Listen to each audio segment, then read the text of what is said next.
All right, caller, who do we have? Hey, this is Ramon. What's going on? Folder What's, delivered. what's going on, man? Long time no here. Yes, sir. It's almost like we never get to talk anymore.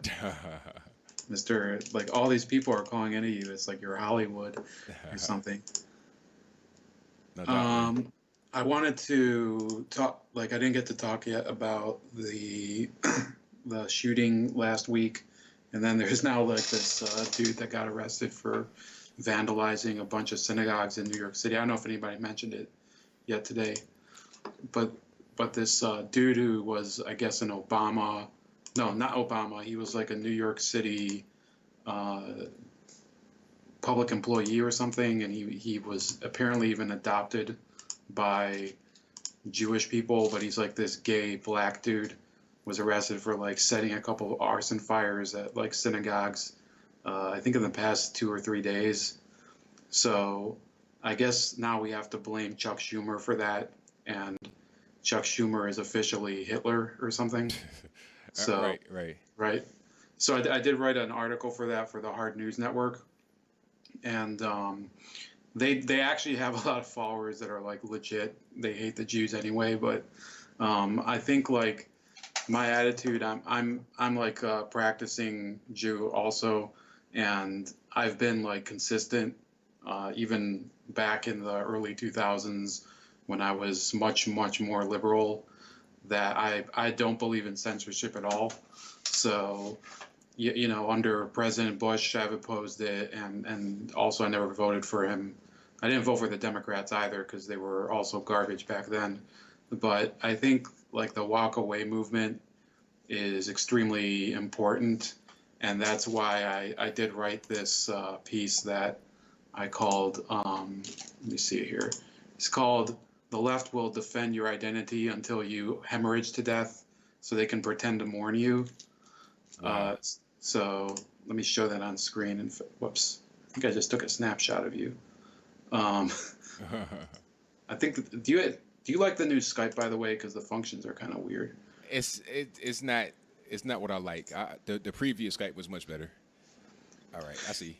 So then I go through. You see, I have Debbie Wasserman Schultz, Louis Gutierrez, and Keith Ellison as NPCs, because if you look at the Democrats, they've done a great job for generations at conning different minority groups, and I think the Mexicans and the Hispanics are getting like the shaft probably as bad as anybody else, because you have these morons like Ocasio-Cortez and Beto, who's basically he's not Mexican anyway, but he plays one in November. And then there's a bunch of other people like Kevin De Leon and Gavin Newsom. So I go through like pretty much all, like the Jews, the blacks, and the Hispanics in this article, and basically you just have this pattern of sheepdogging. The way Bakari Sellers, you see him on screen here. He was basically telling, he like what he said about Kanye West. I'm not 100% on board with everything you guys are doing at Turning Points, but I think at least you guys tell people to reject previous uh, conditions. That automatically you vote for the same person. So Bakari Sellers was basically saying that the reason that West was objecting to the Democrats and had met Donald Trump was because he doesn't read. And the fact is that Sellers is just a mediocre, politician from South Carolina who served as like a state legislator. What's he accomplished for anybody on either the state or national basis, let alone the black community? So you have in all three, and probably beyond that, you could talk about the gay community, you could talk about Asians. There's Ted Lieu over in California. They all have basically their marching orders to recruit people to vote for this party, and it's just become tiring. And in the wake of the synagogue shooting last week, I was hearing like endless whining from these people who are set in their ways Jewish Democrats about why did he come to Pittsburgh? Why does he offend people? and everything. And I actually went and trolled one of them, who's a big defense attorney or something over in New York. And he was like, he got all bent out of shape because I was NPC memeing him, which, by the way, I've been threatened for like 5 times already, because the NPC meme is like kryptonite for moronic liberals. I don't know what it is about it. So then a woman who was actually from Squirrel Hill, which is the neighborhood where it happened, hopped on and she was like, actually, I think the visit was very therapeutic for a lot of people, and you're just crying about nothing. So I would say that there's a lot of overreaction to everything that's going on, and you're not going to see the same reaction to this idiot from New York City who, I mean, you can see, I think I'll show you a picture of him if you want to. So it's just this like dude with lipstick. Yeah, I saw See him. that? I saw that story on Twitter. Yeah, and it's like, are we going to start not suddenly saying that the biggest terrorist threat in America is gay black guys from Brooklyn? It's ridiculous. I think really what we're seeing, like, probably the beginning of a darker time, because I do believe that the Democrats are going to be disappointed on Tuesday, even if they do take the House, which I'm starting to see signs that it's not going to happen. Like, you're going to see people basically say to the establishment Democrats, well, you've been trying over and over again, you've been raising a lot of money, you've been campaigning around the country, you've had all these press outlets prostituting themselves for you, and you've gotten zero results because they don't actually offer a vision for anyone. You know, and that's why Brandon Straka and I guess Candace Owens as well are getting an audience, because even if you attack them, and I you know, there's reasons that I don't really trust Candace, but even so, I liken her to basically the Alabama Crimson Tide. You know, she's able to basically any opposition you put in front of her, for some reason, she's able to just bust through it, because she's not really hiding behind a lot of what do you call it, like spokespeople and layers of establishment backing.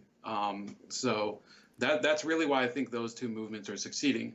And what else was I going to talk about? So last week I did a live stream with my friend from South America, from Brazil, he's more of like a Twitch gamer, concerning the presidential election over there, and we got really trashed on tequila during the broadcast, which is Mexican, but I didn't have any Brazilian moonshine. So we were doing we played like the funniest like song, which is like called "Start the Rotors," and it's about dropping communists from helicopters.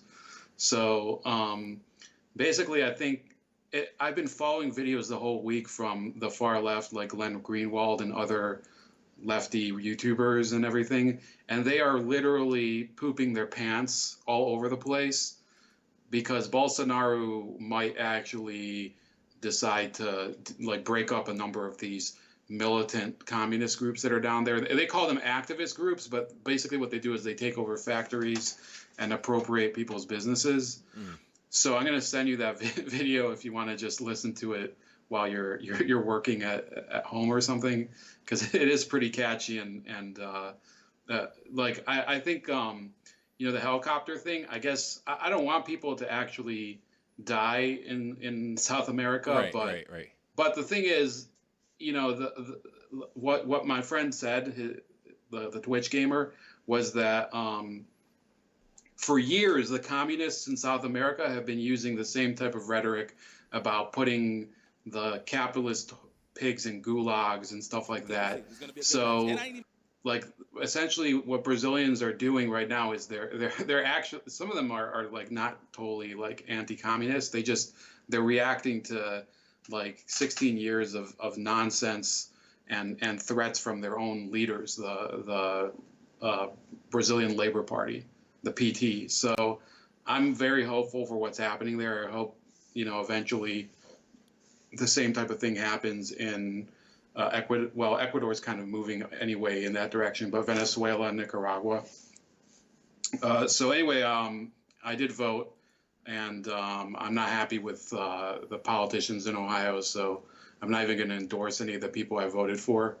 And I think eventually in the future, I'm going to end up voting for the Libertarian Party because the Republican Party in Ohio is kind of filled with like old people with no new ideas, and the Democrats are basically Elizabeth Warren clones here. So that's about it. So um, anyway, I guess have a good night, and I'm wondering like what do you think is going to happen in Tennessee this Tuesday? Oh, it's gonna be. It ain't gonna be no contest. You got Marsha Blackburn. She's gonna take it, and Bill Lee. Yeah, it's because Bredesen has already been there, done that. People already know him, and Carl Dean is a mayor in Nashville. That's a whole different story there. So that's not going to work out either. So nah, Marsha Blackburn and Bill Lee, they're going to take it. What about in the House? Is that there's a guy up in I think it's the northern part of the state or the northwest, Jim Cooper, who's a Democrat. Do you think he's going to get reelected? Uh, Or is that like that's not where you live, right? You live in I live in Chattanooga. I live in southeast. So nah, that's not where I live. Yeah, I think he was the other guy that Taylor Swift endorsed, and I don't think she really helps anyone because most people don't really consider her a country artist anyway anymore. Yeah, if you're talking about North Central, that's like Nashville. So maybe if you're talking about Northwest, that's like kind of like middle of nowhere. Because the only thing over in the West is Memphis. That's in the South though. Yeah. Okay. Well, I just wanted to call in, and by the way, on Wednesday, depending on how the election is going, you're going to get a call from a very special person, and you might want to show the icon. No doubt, man. So I thank you for your call. Definitely appreciate you. All right. Have a good night. Same to you. All right. Thank you to my man Ramon for the call. Most certainly appreciate him.